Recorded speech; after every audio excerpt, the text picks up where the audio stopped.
Welcome to Zoom In, Zoom Out, your global look at news from Taiwan. I'm Reece Ayers.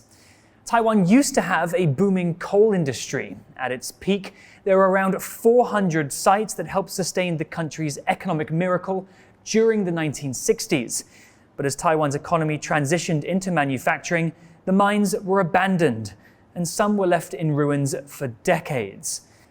Today, to discuss how Taiwan could possibly repurpose some of those coal mines, we're joined by Fan-yu Lin. She's worked as a designer for architect firms for over 10 years. And one of those most recent projects is called Mineless, which redesigned an empty coal mine for public use. Thank you for joining us on the program, Fan-yu. Thank you, Reece. Great. Well, we should probably start by taking a look at this wonderful building that we're in right now. Could you give us an introduction to where we are? We are now we call it Mineless, and the Mineless for the site is actually have three main buildings. Here as like a meditation tea house. We use it for like workshops or tea ceremony. But in old days, it's actually the coal mine company's office. And so while we are here, the three buildings actually combining with the labor's level and also the officers level together, the management level together in this company. So when we are going into Mineless, we will see that variety usage of the old days, and then we transform into the contemporary usage nowadays. And we're trying to make the Mineless now as a very healing spaces because it is so close to nature. And for nowadays, we don't have coal mining industry in Taiwan, but what we are thinking is, what are the modern people needs in nowadays? So now Mineless is for this purpose, to let people to take a deep breath and to slow down and to have a moment with yourself. That's a very different purpose from what it was originally designed for. You know, yes. A coal mine was a place that was dangerous and difficult to work in. How much of a challenge was it to repurpose this space, to make it a place that was more about being mindful and being at one with nature? As you said, the heavy industry in the history, we just really wanted to respect it. So what you can see now, the texture of the architecture and the nature of with the architecture is part of the history. During the Mineless operation, we are also get in touch with the scholars, the historians who are studying the coal mine history to know that what are the old purpose of the building are used for. So we just wanted to keep the history and the nature as same as important together, and then so that our operation, our main goal is just let it flow and let the artists come in, and the artists always bringing up some new ideas to using the space. And so what was the space like when you first got here and started this project, and what was the design process like to transform it into this new space? When we first visited, it's actually abandoned for like almost at least 20 years, maybe 30 years, because Taiwan's mining industry actually ceased from 90s to 2000. So during these 20 years, it's actually taken by nature. So what we can see in the side, in the architecture, we can see a lot of branches, huge trees are coming in and out in the architecture. So architects actually do many subtle works in this old architecture to let it keep its texture as it was, but also keep it safe for modern people who comes in. I know that in restoring this building and making it what it is today, you did a lot of research. You spoke to people in the local area about the history and about preserving the story of this space. Why is that important to you? I think we are still learning, and there are so much history that we can learn from different perspectives, like from scholars in schools or people who are coming from the temples in local. or people who works here as miners. So we spoke to different people and they all shared part of their aspect or their experience of here.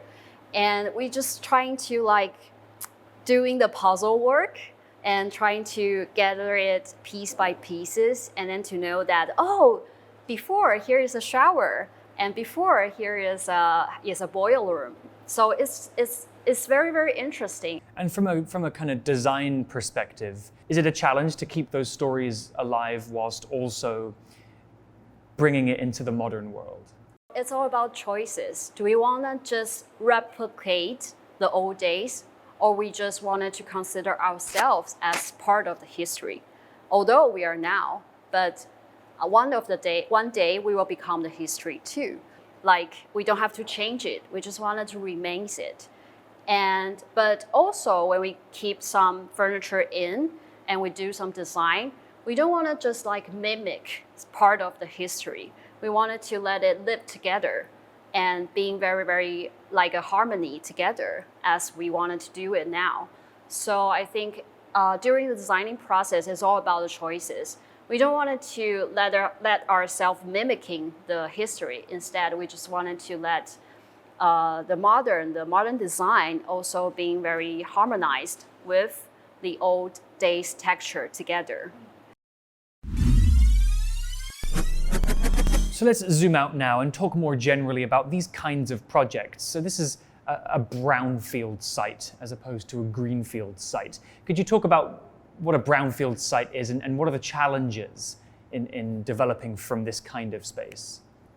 I think like in Mineless, it was using for coal mining business industries. So it's actually contains a lot of dangerous or chemical chemistries in the ground. Actually, when we first come in, our first thing to do is to clean all the poisonous or not so good to nature's materials. And it's a really, really huge and very hard work to do it. But also you can imagine that how laborers in old days they are like just immerse themselves in these kind of chemistries. But of course, in old days, the knowledge are not as good as nowadays. And so for us, because we wanted to do is we wanted to live in with the nature, and these chemistry has to process through the time. So I think for a history part, we wanted to respect it, but in modern days, we wanted to process them, and through time and through little by little, people by people, like just get it in cleaner, and we will plant some pioneer plants to let the soil, to let the air be more clear. So you can only do it with time. You have to be friends with time. So that's how we wanted to do it. And we also being very thankful how nature, the power it is actually processed a lot through this abandoned 20 years. And actually across Taiwan, there are hundreds or thousands of these kinds of abandoned structures that have been reclaimed by nature. What do you think is the appeal of these kinds of places? You know, people are drawn to them from an urban exploration perspective or from a design artistic perspective. What is it about these old buildings that appeals to human nature? I think in Taiwan, because due to our, we are an island and we are on the earthquake, like we have frequent earthquakes on our island. So we have like dramatic geographical landscapes in Taiwan. So you can see that even like the coal mine, this kind of such a heavy industry, it can appear suddenly out of nowhere in the mountains. And it is so interesting that how they can find this resource and how they can do this mining works in Taiwan. So I think in Taiwan, this kind of fascinating part is also what our design team wanted to show it through this kind of interesting sites. It's just so close to the cities, but in just like 10 minutes, you found yourself in a very, very wilderness nature in Taiwan. So I think in Mineless, we're just trying to have this kind of in the middle space that we wanted to keep it because it have like strong structure in the nature, in the wilderness, but also it is like no boundaries with the nature. So I think that's also a very, very fascinating part that we are like a little reflection of the whole Taiwanese islanders' environments. So your approach to Mineless was more rehabilitation instead of preservation. You know, you could have taken this building and just patched it up and kept it as it was, but instead you've chosen to add more to it and, like you said, combine the modern with the old. Why was that your approach? Why did you choose to rehabilitate instead of preserve? I think in our urban society, we're trying to make everything categorized and everything have their own boundaries, like nature and city has their boundary, but in the reality, it is so hard, just like drew a line, and then you just don't touch the nature and don't touch the nature, don't touch the city. But it is so hard in reality. So I think in here, we just wanted to consider ourselves as part of the nature, part of the history. And because we need them, because we need this beautiful nature to heal us, because we feel the power from it, we feel the energy from it.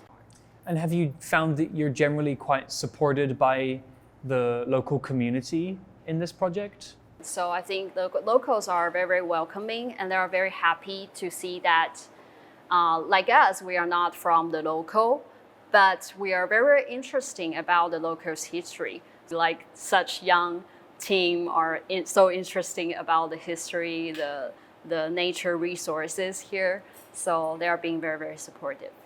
And I guess lastly, how about this industry of repurposing, maybe not just coal mines, but old historical sites that have fallen into disrepair or disuse? Do you know much about the industry outside of Taiwan? Is there like a global community of people who are doing projects like this?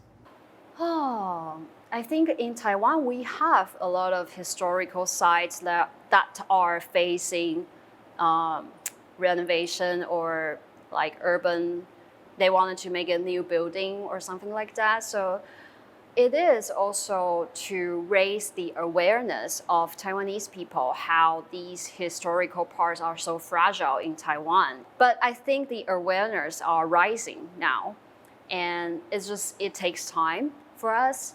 So I think we're just trying to do our best, do our work in this industry.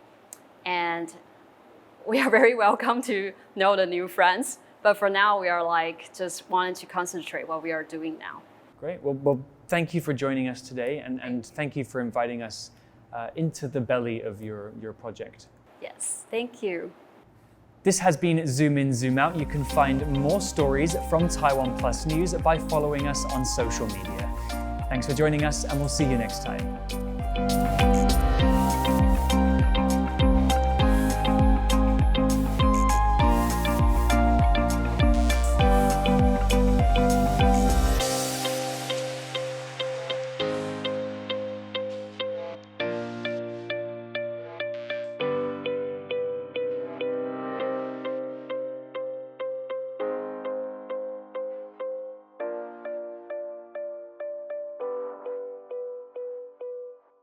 Start your weekend with a cup of coffee and a moment to reflect on what happened this week. Hello and welcome. We've got you covered, from defense and politics to high tech and the arts. Not just to Taiwan, the whole world is watching.